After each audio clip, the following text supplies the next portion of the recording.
Alors, je vous présente Delphine de Maison, qui a créé un cabinet de coaching qui s'appelle Catalyse, mais surtout, elle vient d'avoir 45 ans la semaine dernière, elle est maman de 2 enfants et elle a travaillé chez, ça fait un petit peu rêver quand même parce qu'on a le droit d'être féministe et avoir un côté girly, YSL, donc Yves Saint Laurent, Guerlain et Chanel, où elle a été en charge du marketing notamment, mais aussi des RH. Et elle a tout quitté pour monter un cabinet de coaching de personnes qui travaillent dans la santé et surtout les soignants, mais pas que, aussi les gens qui travaillent dans l'administration. Donc, Et je vais essayer, j'inaugure. Donc, merci déjà, mesdames, pour cette occasion. Donc, un atelier dédié au leadership au féminin en un quart d'heure de présentation. Au risque de décevoir, il ne va pas y avoir de baguette magique. Voilà, on évolue, vous évoluez dans un monde où la femme en blouse au lit du patient n'est pas le chef de service, hein. Dans un monde où la femme qui tape du poing sur la table et fait preuve de charisme a, excusez-moi, des couilles. Un monde où une femme qui a un poste de dirigeant a sûrement couché pour y arriver. Donc voilà. Je ne vais pas refaire l'historique, mais en France, les femmes, elles ont obtenu le droit de vote en 44. Donc, on n'a qu'un quart d'heure, mais les femmes, en gros, elles n'ont jamais eu le droit au chapitre. Elles n'ont pas eu une part de voix égale à celle des hommes pendant plusieurs, allez, disons, milliers d'années. Donc, il y a un héritage politique, économique, social. On a des stéréotypes qui sont difficiles à bouger, des représentations mentales figées. Donc, pour changer ces réflexes ancestraux, pour qu'en 80 ans, elles puissent commencer à affirmer leur leadership comme les hommes, ben voilà, il faut passer par certaines choses. Et je rêve du jour où la question sera comment développer le leadership qui me ressemble, puisque c'est ce qu'on avait dit avec Alice en préparant cette intervention, quel que soit notre sexe, mais aujourd'hui, rien n'est acquis en matière d'égalité.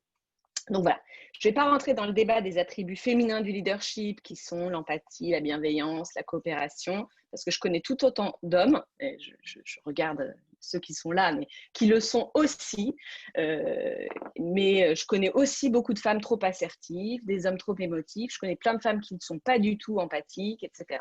Donc j'ai plutôt envie, je vous le disais, de partager les sujets que les femmes apportent, mais que les hommes n'apportent pas, ou très rarement.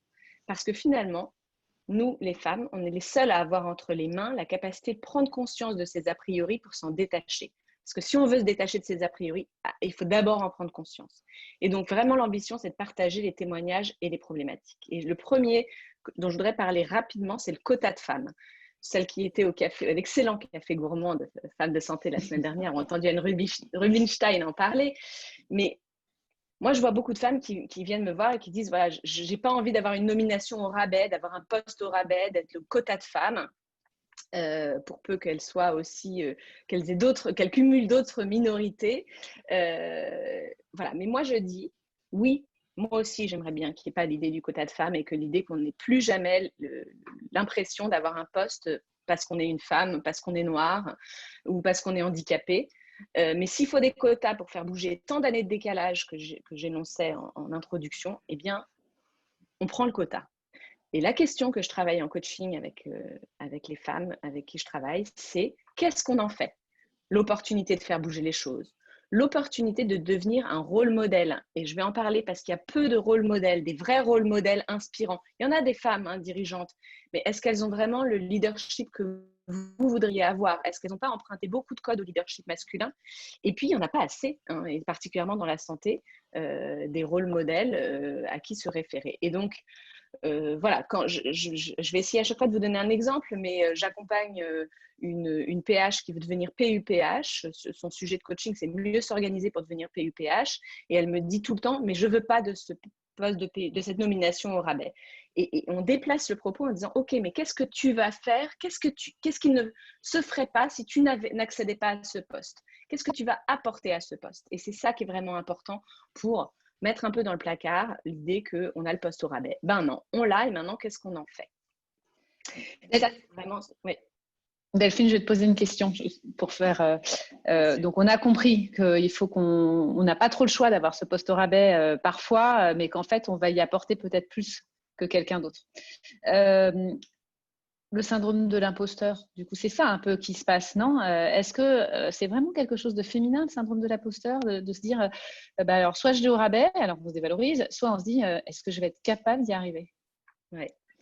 Eh bien, le syndrome de l'imposteur, c'est le deuxième gros sujet. Il est lié à la confiance en soi, évidemment. Il est vaste. On ne va pas tout traiter en coaching non plus. Moi, j'invite parfois mes coachés à aller traiter leur syndrome de l'imposteur en thérapie également.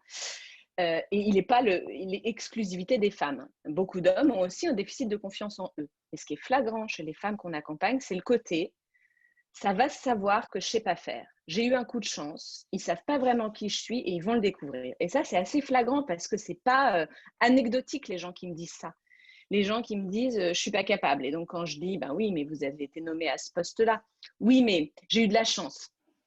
Tout le monde a eu de la chance à un moment d'être nommé à un poste. Mais chez les femmes, c'est assez flagrant que cette chance d'avoir été au bon endroit au bon moment n'est pas du tout corrélée avec les bonnes compétences. Et voilà. Et une des premières raisons, et se rejoint le point d'avant, c'est le manque de rôle modèle aussi. Ça renforce ce premier point sur les quotas, les personnes à qui se référer. Et ce syndrome témoigne de l'insécurité des femmes dans le milieu professionnel, mais aussi de leur manque de reconnaissance. Et alors là, je vais vous donner quelques tips qui va aider à faire diminuer ce vilain syndrome, mais pour parler aussi de la reconnaissance. La reconnaissance, il y en a trois. Il y a celle que vous recevez de l'extérieur, celle que vous vous donnez. Et je dis qu'il y en a trois parce que le pire, c'est l'absence de reconnaissance. Donc, quand vous n'en avez pas de l'extérieur, il faut s'en donner, il faut cultiver cette économie de la reconnaissance. Donc, le premier type, c'est cultiver la Wonder Woman qui repose en vous. Donc, voilà, ça, ceci dit, c'est facile, mais l'une des principales influences qu'on peut contrôler, nous, les femmes et tout le monde, c'est la voix intérieure qu'on choisit d'écouter. Et on a tous une petite voix intérieure, constamment prêt à nous dire ce qu'on fait mal ou ce qui fait qu'on échoue. Mais on peut aussi cultiver la voix encourageante qui nous rappelle nos accomplissements, les défis qu'on a surmontés. Et donc, la première étape consiste à remarquer quand cette petite voix intérieure se présente, qu'est-ce qu'elle a à dire. Et au lieu de croire tout ce qu'elle vous dit, examinez ce qu'elle a quelque chose d'utile dans son message, ou alors choisissez de ne pas l'écouter. Et les femmes sont très douées pour dire à leur meilleure amie, dans la même situation, de les encourager, etc. Ben, dites-le vous, à vous. Qu'est-ce que vous diriez à votre meilleure amie? Mettez-vous à l'extérieur. Vous avez un super gros enjeu qui s'annonce. Je suis sûre qu'à votre meilleure amie, vous lui diriez plein de choses que vous ne vous dites pas à vous. Alors, vous semblez bête de vous les dire à vous, mais ça, c'est la reconnaissance interne que vous vous donnez et ça fonctionne. Et ensuite, je vais vous faire rire, mais vous pouvez incarner aussi physiquement votre Wonder Woman. Ça s'appelle des power poses. Et les power poses, ça marche. 5 minutes de pause dans la position de puissance, avant une intervention, avant une prise de parole importante, etc. Envoie le message à votre cerveau, vous êtes en maîtrise et en puissance. Donc, toutes mes coachées me regardent comme une folle quand je parle des power poses. Je les invite à essayer, elles ne sont pas déçues. Mains sur les hanches, jambes écart bassin, plexus et regard vers le haut. C'est la position physique de Wonder Woman. Voilà, il faut l'essayer, il faut l'incarner physiquement quelques minutes avant et ça fonctionne. Je vous parlerai un jour de la power pose des hommes qui n'est évidemment pas la même. Ensuite, passer à l'action. Une autre stratégie efficace pour renforcer sa confiance en soi, puisque le syndrome de l'imposteur, c'est la confiance, c'est de passer à l'action, se mettre au défi d'avoir quelques petites conversations compliquées, des négociations, d'interagir avec des personnes hiérarchiquement importantes, de partager ses opinions. Voilà. Passer à l'action, ça, c'est la preuve par l'exemple qu'on élargit ses capacités et donc on gagne en confiance. Parce que je vous le disais, les femmes, elles ont tendance à croire qu'elles ne méritent pas leur place. Et quand il y a une critique sur ce mérite, elles leur prennent directement pour eux. Là où il y a des études qui prouvent que les hommes imputent plus facilement les difficultés à des raisons exogènes, où ils ont d'ailleurs parfois raison, hein, c'est les autres, c'est la situation, c'est le problème. Moi, ce n'est pas une fuite, il y a du vrai dans les deux. Donc, il faut sortir du faux regard de l'autre et objectiver le vrai regard sur vous. Il n'y a pas que les défis et les challenges. Hein. Moi, un exercice que je fais en coaching, c'est la théorie des petits pas, où nous, on appelle ça la métaphore de l'échelle. Souvent, nous, on a tendance, les femmes, à regarder le haut de l'échelle et le nombre de barreaux à gravir. Moi, je dis qu'on se concentre sur le premier barreau, plutôt que de voir la taille en entier. Le premier barreau, sans perdre de vue le but ultime, parce que c'est la force des femmes d'arriver à avoir une vision globale. Mais ok, c'est quoi mon premier barreau et qu'est-ce qui se passe quand je l'ai monté? Tout ça, en troisième point, abandonnant le besoin d'être parfaite. Alors, je vais vous dire encore un truc que vous savez, hein, les hommes sous-qualifiés, sous-préparés réfléchissent moins avant d'agir. En revanche, les femmes surqualifiées, trop préparées, se retiennent encore d'agir parce qu'elles se disent qu'elles ne sont pas capables. Donc, elles se sentent en confiance que quand elles sont parfaites. Et le problème du perfectionnisme, c'est qu'il est impossible à atteindre. Donc, on s'enferme inutilement. Donc, pour se convaincre, comme le barreau de l'échelle, il faut essayer. Alors, moi, j'appelle ça en coaching mon quick and dirty. Est-ce qu'on peut faire vite et pas très bien, mais on voit ce que ça fait. On l'a quand même fait, on en parle et on regarde les effets. Qu'est-ce que ça fait? Est-ce que c'est possible? Voilà. Et ce qui souvent nous bloque, c'est la première étape. C'est cette première étape. Et j'utilise pour finir sur ce syndrome d'imposteur, j'utilise une méthode, un outil mental assez simple avec mes coachés. Dès que j'ai une réflexion qui tourne en boucle sur je ne suis pas capable, l'autre pense que je ne suis pas capable, je ne vais pas y arriver, je dis ok, il y a 2 trucs. 1, c'est un élément de réalité, ou 2, c'est un élément qui envahit mon monde intérieur. Si c'est réel, on le traite. Mon boss ne m'aime pas, il ne peut pas me blairer. Ok, c'est vrai, il y a un problème de relationnel, on travaille cette problématique relationnelle. Si c'est mon boss, je l'ai vu avec une interne, hein, une ancienne interne avec son ancien chef de service, elle est chef de service maintenant, lui il est toujours dans les parages et elle se dit, il me traite comme une interne. C'est vrai ou c'est pas vrai? Et c'est pas vrai, c'est que ça envahit mon monde intérieur. Alors on le parque mentalement. Et soit on le travaille avec son psy, soit on essaie de l'oublier. Mais on fait cette mécanique à chaque fois qu'il y a quelque chose qui arrive comme ça et on se dit, ok, où est-ce que je le mets? Dans quelle case je le mets pour que ça arrête de venir me polluer? Merci. Moi, j'ai une question.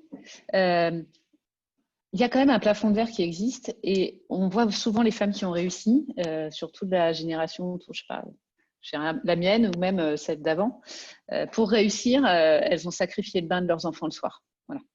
Et beaucoup, et c'est la rumeur. C'est-à-dire que c'est de dire, les papas aussi peuvent donner le bain aux enfants. Mais on peut aussi avoir envie de donner le bain à ses enfants le soir, d'être une mère qui donne le bain à ses enfants et d'être numéro 1 d'une boîte ou leader d'un service. Donc ma question, c'est ça. Est-ce que je peux être un leader et donner le bain à mes enfants le soir? Enfin, les miens, ils sont grands maintenant, hein, mais bon.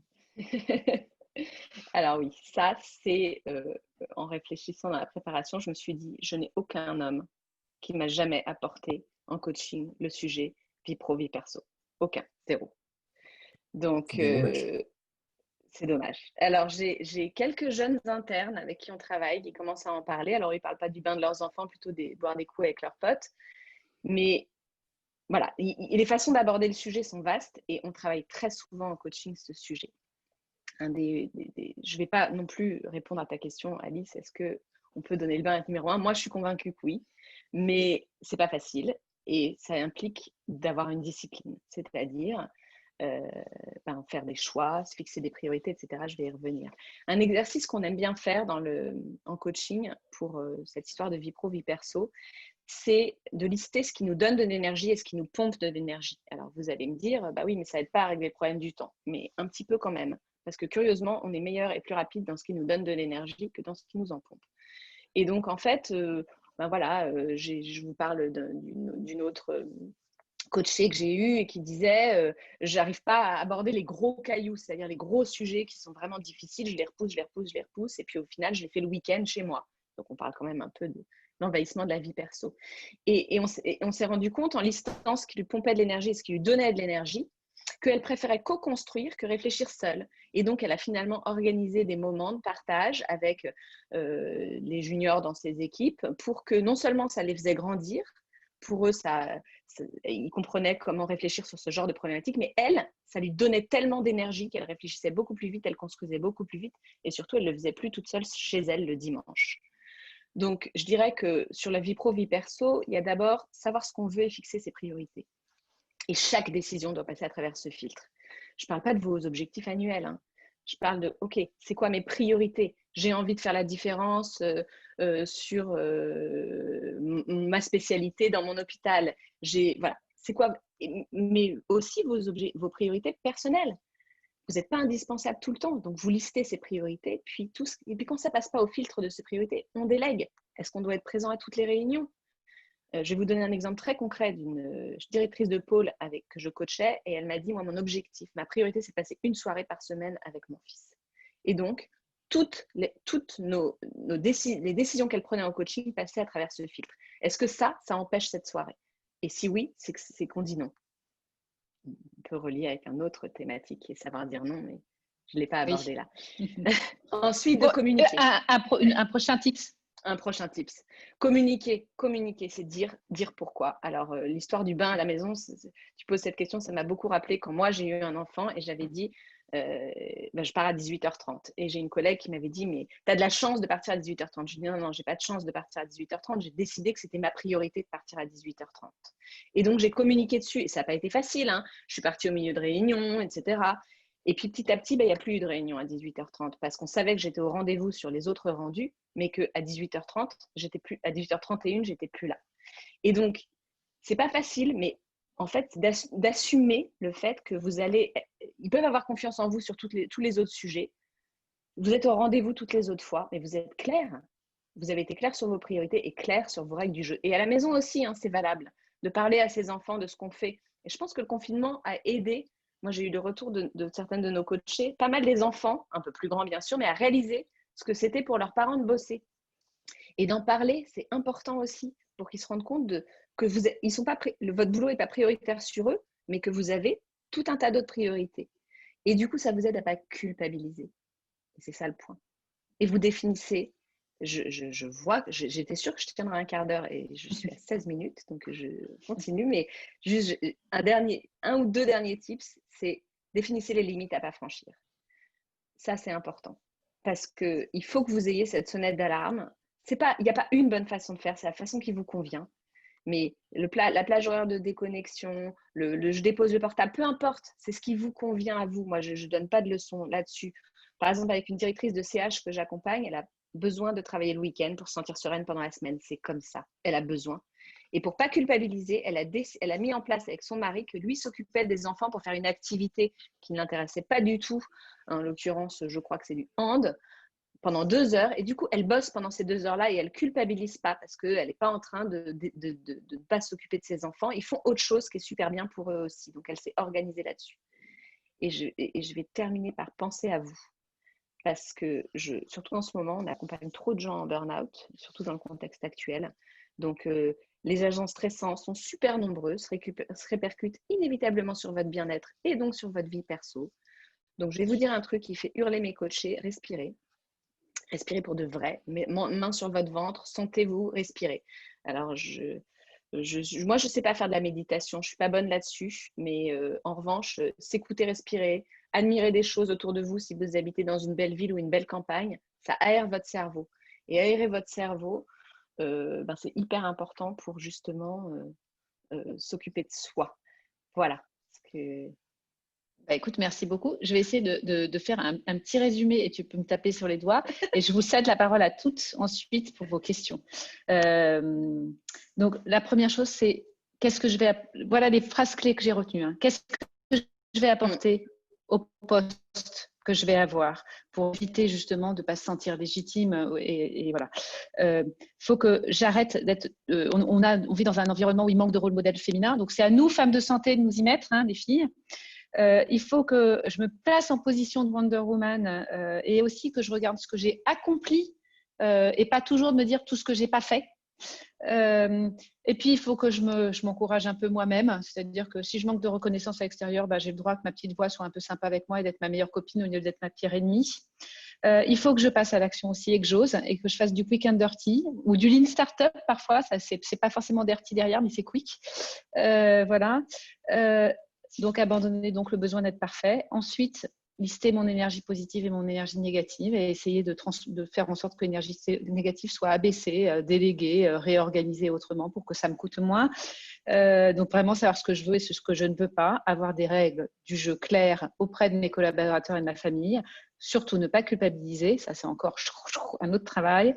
Définir bien ses limites, ce qui nous convient à nous et les autres s'adapteront forcément puisqu'on sera mieux. Et évidemment, à la fin, penser un peu à nous de temps en temps.